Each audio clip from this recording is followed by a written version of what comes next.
जय हिंद बच्चों। तो बच्चों पहले तो ये बताओ, आवाज़ मेरी क्लियर आ रही है? आवाज़ क्लियर है भाई?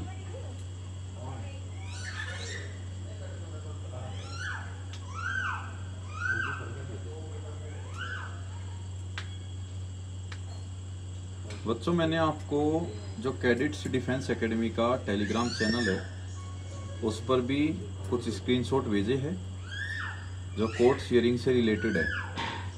कैडेट्स डिफेंस एकेडमी का जो टेलीग्राम चैनल है उस पर कुछ स्क्रीनशॉट डाले हैं, उनको आप देख सकते हो। आज का जो डिसीजन रहा है उसके बारे में दिया गया है। तो मैं आपको ज़्यादा समय आपका नहीं लूँगा, आपको सिंपल सी बातें बताता हूँ। रिजल्ट जो है वो जल्दी आने वाला है। जल्दी आने वाले का मतलब है इस मंथ के एंड तक भी आ सकता है या फिर आपका जून फर्स्ट वीक में भी आ सकता है, क्योंकि CSB की तरफ से जो एडवोकेट आए थे और जो ऑफिसर आए थे उनका स्पष्ट कहना था कि सर रिजल्ट हमारा तैयार है, सिर्फ भारत सरकार के नोटिस का हमारा इंतज़ार है। जैसे ही भारत सरकार बोल देगी तो तुरंत हम पब्लिश कर देंगे रिजल्ट। तो जैसा कि हमने कहा भी था कि हमने डेट मांगी थी कि सर आप डेट दीजिए, तो उन्होंने यही कहा कि सर देखो डेट तो हम नहीं दे सकते, डेट तो भारत सरकार ही दे सकती है, क्योंकि हमारा काम है रिजल्ट देना, तो डेट भारत सरकार ही देगी। ठीक है। तो उसमें फिर हमने क्या किया, हमने कोर्ट से अपील की कि सर हमने पहले भी कई बार आश्वासन हमें मिल चुके हैं, कई बार चीज़ें इस प्रकार टाली जा चुकी है, तो ऐसा ना हो कि अब की बार भी कहीं यही चीज़ें ना बन जाए। तो जो कोर्ट है, कोर्ट ने फिर ये केस क्लोज नहीं किया।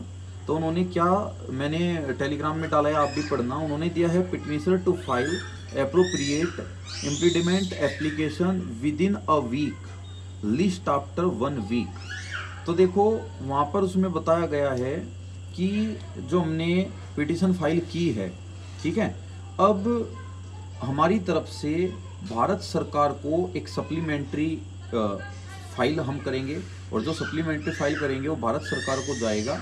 लगभग 2 या 3 दिन उसमें लगते हैं। मतलब ये मान के चलो जो हमारे एडवोकेट है उन्होंने कहा सर 3 दिन का हमें समय चाहिए, क्योंकि वो कंप्लीट बनाना पड़ता है, और वो 3 दिन में बना के भारत सरकार को हम भेजेंगे और भारत सरकार से हम डेट लेंगे।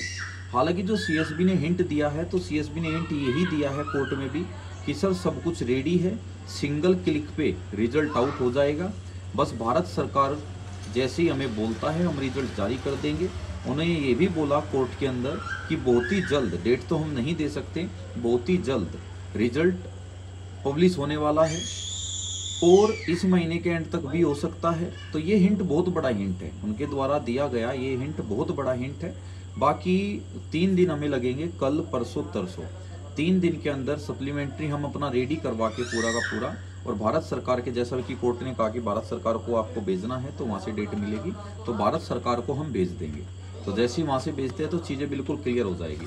तो एट द एंड मैं यही कहूँगा कि चीज़ें जो है पॉजिटिव है, आपके लिए पॉजिटिव मैसेज ही आएगा, और आपको बस थोड़ा सा और इंतज़ार करना पड़ेगा। जहाँ इतना लंबा इंतज़ार किया है, तो इस महीने में या जून फर्स्ट वीक में आपके लिए एक अच्छी खबर आएगी जिसमें आपका एनरोलमेंट और रिजल्ट दोनों आ जाएगा। बस अपनी तैयारी में थोड़ा बने रहना, क्योंकि जैसे ही ये आएगा तो न्यू वैकेंसी भी आएगी, और न्यू वैकेंसी आते ही आपको पता है कि पेपर में इतना टाइम नहीं होता, 2-2.5 महीने बाद पेपर आपका हो जाता है जैसे ही न्यू वैकेंसी आती है। तो थोड़ा अपना टच में रहना, पढ़ाई करते रहना, घर पे अच्छे से थोड़ा थोड़ा करके पढ़ते रहना, ठीक है।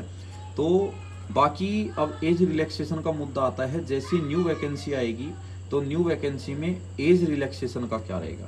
भाई देखो, एज रिलैक्सेशन का भी हमने ऐड किया है इसी में अभी जो सप्लीमेंट्री फाइल भी होगी भारत सरकार के लिए, उसमें भी हमने एज रिलैक्सेशन मुद्दा डाला है, तो उस पर भी कुछ ना कुछ स्टेटमेंट आएगी। और अगर नहीं भी आती है तो जैसे ही नोटिफिकेशन जारी होगा नई वैकेंसी का, तो एज रिलैक्सेशन पर हम तुरंत साथ के साथ अपना केस फाइल कर सकते हैं। वो मैं आपको पहले ही कह चुका हूँ, कोई भी चीज़ जब तक नोटिफिकेशन नहीं आता केस फाइल नहीं हो सकता। एज रिलैक्सेशन पे मैं आज नहीं कर सकता, नोटिफिकेशन का तो इंतज़ार करना ही पड़ेगा।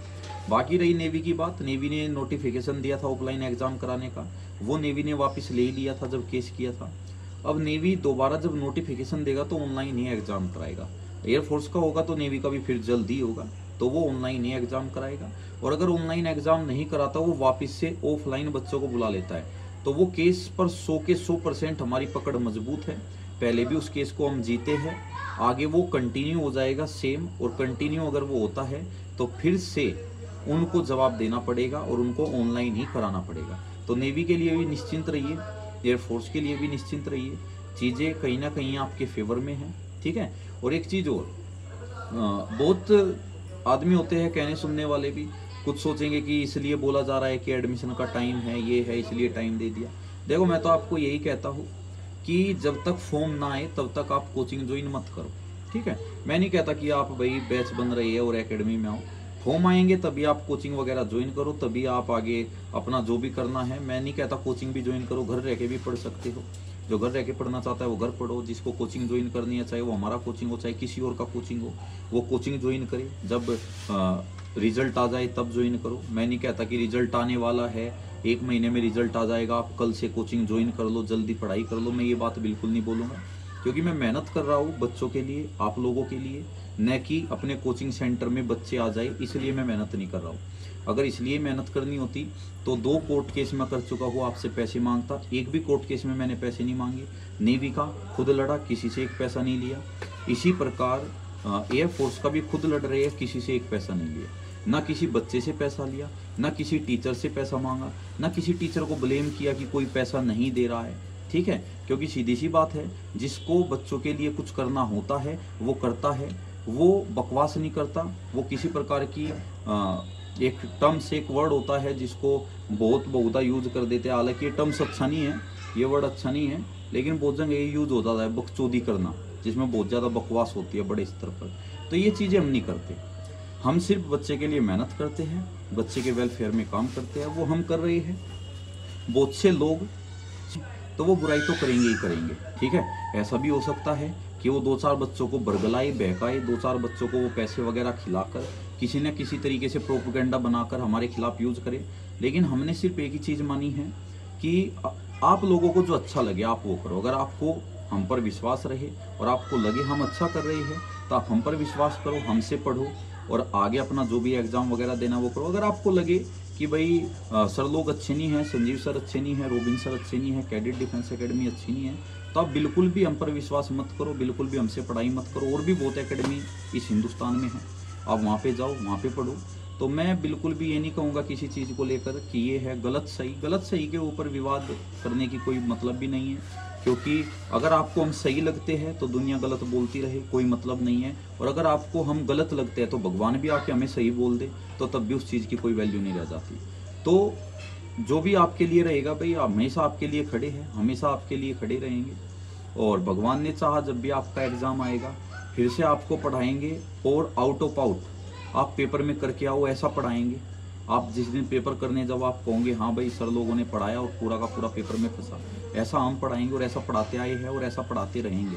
क्योंकि जिन लोगों के पास टीचर्स नहीं हैं वो लोग बकवास करेंगे, क्योंकि उनको लाइट चाहिए, एडमिशन उनके पास हो नहीं रहे, बच्चा उनके पास जा नहीं रहा, तो कीचड़ उछालेंगे। वो सिर्फ हम पे नहीं, वो सब पे कीचड़ उछालेंगे। और जो अच्छे टीचर है, जो बच्चों के साथ मेहनत कर रहे हैं, तो मेहनत कर ही रहे हैं, उनके पास बकवास के लिए समय नहीं है। तो आपको जो सही लगे आप वो करो, किसी की बातों में बहकाने में आना नहीं, क्योंकि आप बच्चे नहीं हो। आपको हम गलत लगे तो हम गलत है, आपको हम सही लगे तो सही है, किसी के कहने से गलत सही डिसाइड करोगे। तो ये मैं नहीं कहूँगा कि सही चीज़ है, लेकिन वो भी आपके हाथ पे छोड़ देता हूँ। बाकी जो भी अपडेट रहती है आगे बताता हूँ। आपके साथ खड़े थे, खड़े हैं, खड़े रहेंगे। जय हिंद, जय।